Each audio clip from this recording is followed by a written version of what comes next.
Ei, gente!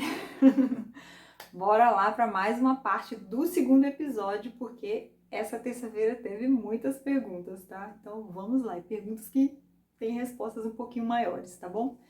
Então vamos continuar aqui. Aliás, eu queria até comentar isso com vocês, né? O que vocês estão achando de eu responder aqui no YouTube? Porque lá no Instagram eu ficava muito limitada com um minutinho, né, do Stories lá, né? Aí tinha que ficar parando, gravando, minha internet às vezes aqui ruim, tá?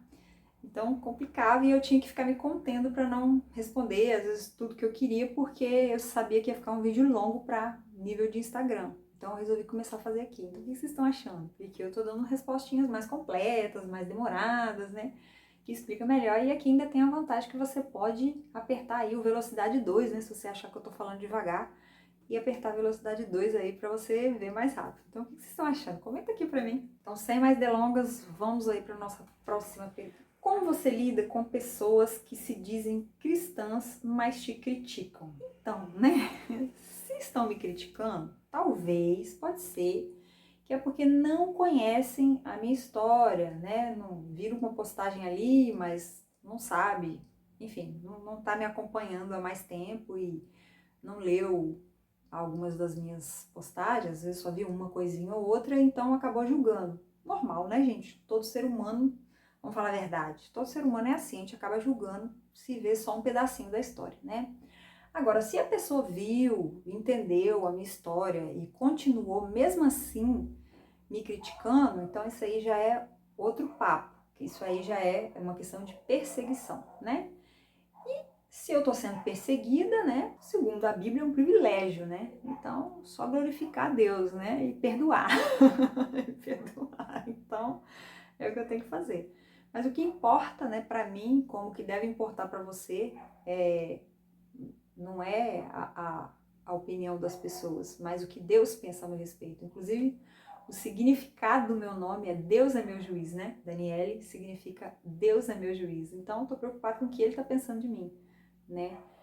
Então, assim, eu lido como, né? Eu lido sabendo quem eu sou em Cristo, né? Sabendo que eu sou uma filha amada do Senhor, do meu Rei, né? Que Ele é o meu juiz, que Ele tá me vendo, não tenho como esconder nada dele, então eu sei de mim com o Senhor. Agora, isso não quer dizer que eu sou perfeita, né? Mas, graças a Deus, eu estou tranquila com relação ao que Deus tá pensando de mim, ao que Deus tá vendo, ao que Deus tá sabendo sobre mim a meu respeito, entendeu? Então, eu não tenho que me preocupar com essas pessoas, né? Paciência. Tem gente que gosta de viver assim, né? Criticando todo mundo, sentindo ódio e despejando ódio nas pessoas. Paciência, né? A gente perdoa, alguns a gente bloqueia, né? E vai vivendo. Próxima pergunta, mas antes, se você ainda não curtiu, curte aí, deixa o seu like, faz um comentário aí, não esquece de se inscrever no canal e assista os vídeos até o final. Me ajuda, por favor, a monetizar esse canal, tá bom? Vamos lá então, a próxima pergunta. Você faz parte de qual igreja? Então, a primeira vez que fizeram essa pergunta pra mim lá no Instagram, inclusive, né, gente, tem que lembrar vocês aqui que toda terça-feira lá no meu Instagram tem caixinha de perguntas nos stories, tá? Essas perguntas que eu estou respondendo aqui pelo canal do YouTube, que agora eu passei a responder aqui, tá bom, gente? Então, essa pergunta aqui é uma pergunta que já me fizeram várias vezes. E a primeira vez que me fizeram, eu respondi, até coloquei o arroba lá da igreja, da minha igreja. Só que depois começou a ter, né, eu comecei a ter mais haters, né? E eu comecei a ter uma quantidade grande de assédio masculino, tá? Muita gente nas minhas caixas de mensagem, falando um monte de coisa, e gente me pedindo em casamento, gente meio assim estranha, sabe? Então o que acontece? Eu preferi, eu decidi que eu não vou ficar mais falando, tá? Por quê? Porque a igreja tem culto nos domingos, a pessoa, né, ali, por uma questão de segurança, tá, gente? Então, eu não estou falando, pelo menos por enquanto, é assim que eu estou querendo ficar, né, sem falar isso, tá? Mas, o que vocês têm que saber é que eu participo de uma igreja cristã, protestante, evangélica, pentecostal, né? da parede preta, né?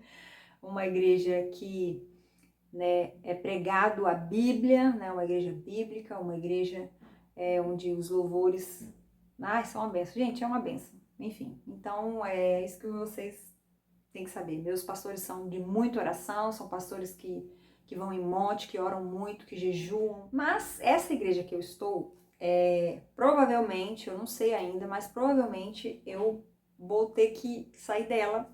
Eu estou visitando agora algumas igrejas que são mais próximas da minha casa, porque eu me mudei de bairro, né? Tô morando num bairro bem longe da outra igreja, né? Dessa igreja que eu ainda estou, porque eu ainda não saí dela. Mas eu estou visitando outras igrejas perto da minha casa, né? Claro, assim, aquela coisa, né? Não achei nenhuma que nem a minha, né? Mas por uma questão, por conta da minha mãe, da distância, o tempo que eu tenho que ficar fora é muito maior e também a questão de ficar pagando Uber, porque é longe, é impossível ir a pé. Então, ou pagar Uber ou pagar ônibus, isso também faz demorar ainda mais, né? Eu não tenho carro, então tá assim complicado de ir lá. Então já tem um tempo já que eu não tô indo, mas eu ainda não me desvinculei dessa igreja. Então assim, eu tô numa fase de transição que eu ainda não sei como que vai ser, como as coisas vão ficar, tá? Mas por enquanto eu continuo na minha igreja porque eu ainda não desvinculei, tá? Mas eu não vou falar qual é a minha igreja por uma questão de segurança, é o que eu senti de fazer nesse momento. Por enquanto é assim que vai ser, tá? Agora, eu quero juntar essa pergunta junto com outra pergunta, né, que foi feita também, que tem a ver, fala assim, ó. Seu ministério está ligado a alguma igreja? O que o pastor diz do seu curso e livros? Então, o que acontece? Eu não comecei esse ministério por causa de alguma igreja, ou estar ligado a alguma igreja, ou tenho algum bracinho lá na igreja, ou tem alguma coisa especial lá na igreja com relação ao meu ministério, não, tá? Não tem. Então, esse trabalho eu comecei em 2019, né? Não era específico para mulheres solteiras, mas com relação específica a mulheres solteiras foi no início de 2023. Então, eu já vinha fazendo um trabalho que para mim tem a ver com o meu chamado e que tem a ver com o ID, né? Que está na Bíblia e que é independente. Pastor nenhum precisa mandar você fazer o ID, tá?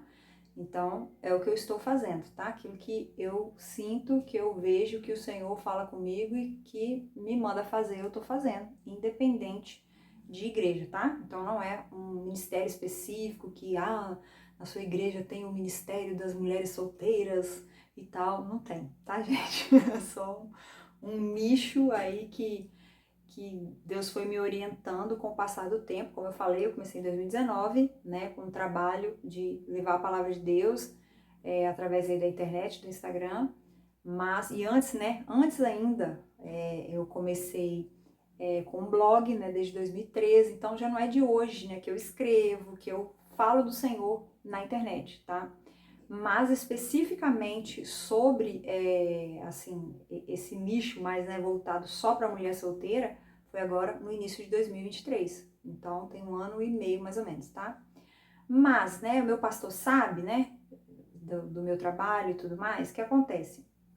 Eu cheguei a fazer um gabinete com a minha pastora e eu conversei com ela sobre esse trabalho que eu faço, né, e primeiro ela conversou comigo, eu conversei com ela, expliquei para ela e tudo mais. E ela não fez nenhuma objeção, nada assim que pudesse, né? Ela não viu que tivesse algo errado, nada assim, apesar de não ter ido lá, né, no meu Instagram e visto a fundo, porque a gente estava conversando, eu estava apresentando para ela o que eu fazia, tá? Mas eu tive total apoio dela, né? E ela não viu, ela achou bom, achou legal, achou interessante e tudo mais. E depois que eu escrevi meu livro, né, e mandei imprimir, né, eu dei para ela uma cópia do meu livro físico, né. Só que eu não sei se ela leu, né, não sei se ela leu, o que ela achou, ela ainda não me falou, né, nada a respeito, tá.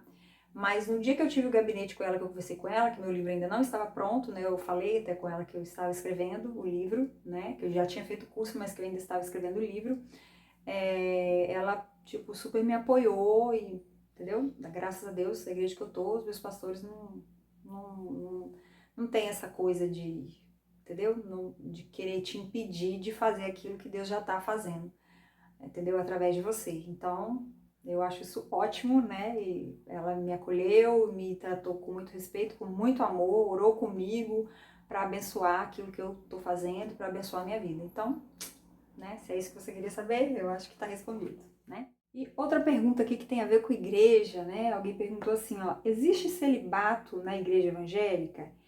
E se sua vocação for o celibato? Então, como eu visitei o perfil da pessoa que perguntou isso, eu vi lá que ela é católica, né? Então eu imagino que ela está perguntando o celibato da questão, né? Como são os padres e as freiras, né? De fato terem uma vida sem pensar na hipótese de casamento, né? Então, esse celibato aí, não é que não há na igreja evangélica, mas ele não é assim, né? Ah, um pastor não pode casar, né? Todo mundo sabe disso, né, gente? A igreja evangélica, os pastores podem se casar. Então, assim não tem, tá? Mas o celibato, né? Enquanto você não é casada, né? Enquanto a pessoa não é casada, ela está em celibato, né? Não que ela tenha vocação e tal, né? Se a pessoa que deseja casar e não é casada ainda, o que a Bíblia diz, independente de religião, né? O que a Bíblia diz é que não pode fornicar, né? Então você precisa estar em celibato. Se você realmente segue a Bíblia, né? Você não vai fazer isso, tá? Então, assim, existe celibato na igreja evangélica? Existe, até o casamento existe, né? E existem as pessoas que se veem com vocação e querem, decidem, escolhem, como a Bíblia fala, né? Que tem gente que vai escolher isso aí, que pode suportar isso e vai, né? Maravilha. Como tem uma senhora, que eu conheço, não estou lembrando o nome dela agora, mas ela é uma missionária, eu acho que ela é, sabe? E ela escolheu o celibato, teve a oportunidade de casar, decidiu por ser celibatária, entendeu? Independente. Foi escolha dela, enfim, né? Agora, a sua pergunta aqui, quando você pergunta pra mim, né? E se a sua vocação for o celibato, né? Eu até, assim, maldando um pouquinho a sua pergunta, né? Eu acho que muita gente tem essa visão, que na verdade pra mim é um preconceito, né? De que, pô, se a pessoa chegar aos 40 anos sem casar, ela tem que desistir de casar, né? Uma pessoa que chegou aos 40 solteira tem que ficar o resto da vida solteira, como se fosse uma sentença, né, que as pessoas dão pra gente. Mas a gente tem que acabar com isso, gente, porque é engraçado, porque isso parece que isso é só sobre a mulher solteira que nunca foi casada, tá? Se a mulher for divorciada, se a mulher divorciar com 35 anos, com, né, até 40 anos, ninguém fica achando que não, ela não tem. Pelo contrário, as pessoas acham assim, não, ela tem que casar rápido, tem que casar de novo. Se ficou viúva, se separou, não, tem que casar rápido, tem que casar de novo, entendeu? Mas existe um preconceito específico com a mulher solteira que nunca casou, como se assim, se você nunca casou até os 40, então desista, né? E eu tô aqui para para mudar isso, né? Aliás, muita gente me segue que vê assim, nossa, eu tô assim, uma coisona, porque realmente é o que as pessoas pensam. As pessoas simplesmente pensam isso, né? Mas isso é da solteira que nunca foi casada, porque as que já foram casadas, estão casando de novo, ou que é viúva, ou que já morou junto, ou que, o que incomoda é a solteira que nunca foi casada e que tá, entendeu? Se guardando pro seu marido. É essas que incomodam, né? Enfim. Então, assim, não, né? A resposta é não. É a minha vocação, né? Se é o celibato, não é não. Minha vocação não é o celibato, né? Eu vou me casar em nome de Jesus. A minha vez, minha hora vai chegar, entendeu? E independente do que acontecer, eu vou persistir em oração pedindo ao Senhor o que eu quero, porque é isso que a Bíblia fala, que a gente tem que não recebe porque não pede, né? Pede e recebereis, é o que a Bíblia fala, né? A Bíblia fala da parábola lá do juiz Inico, que foi a viúva lá, foi insistindo até que ele concedeu. Então, assim, a pessoa que deseja se casar, como eu desejo me casar, ela deve persistir em oração. Não interessa o que as pessoas pensam, não interessa nada, entendeu? Eu não tenho que me sentenciar ou aceitar a sentença dos outros para que eu, né, não, sou celibatário, né? Eu acredito que quem tem a vocação, de fato, de ser celibatária, de querer realmente passar o resto da vida sem se casar, quem tem essa vocação e quer viver assim pro Senhor, né? Porque tem a diferença também, as pessoas não quer casar, mas ser celibatário não quer não, né? Quer viver no pecado, né? Então, assim, não tá certo isso, tá? Então, o que acontece? Se a pessoa de fato decidiu celibatário, ninguém tem nada com isso e deixa a pessoa à vontade, né? Decisão dela, se ela quer viver só para o Senhor, paciência, né? É a decisão dela, cada um toma a sua decisão. Mas não acho que isso seja o comum, o normal, o geral. São as raríssimas exceções, entendeu? Então, assim, não vejo isso como, né, as pessoas pensam aí, como, passou os 40, agora desiste. Não, gente, não tem que desistir. Não tem que desistir, tem que continuar orando, perseverando. O desejo de se casar, de ter uma família, não é uma coisa que vai assim, né, vai morrer dentro de você. Então isso é só uma coisa você e Deus, entendeu? Se, no caso, a pessoa realmente sente isso e viu e decidiu e não quer e quer viver só para o Senhor, maravilha, glória a Deus, tomou sua decisão, toma lá. Não é a minha decisão, não é a minha vocação e eu vou me casar assim, em nome de Jesus, beleza? Então vamos encerrar esse vídeo aqui por agora, né? Mas ainda vou ter que fazer outra parte do episódio 2 porque tem mais pergunta ainda, tá, gente? Mas aproveita aí e já segue, dá o seu like, faz comentário, tá bom? E me ajuda, assiste meus vídeos até o final, assiste as minhas lives, me ajuda aí a monetizar esse canal, tá bom? Até mais!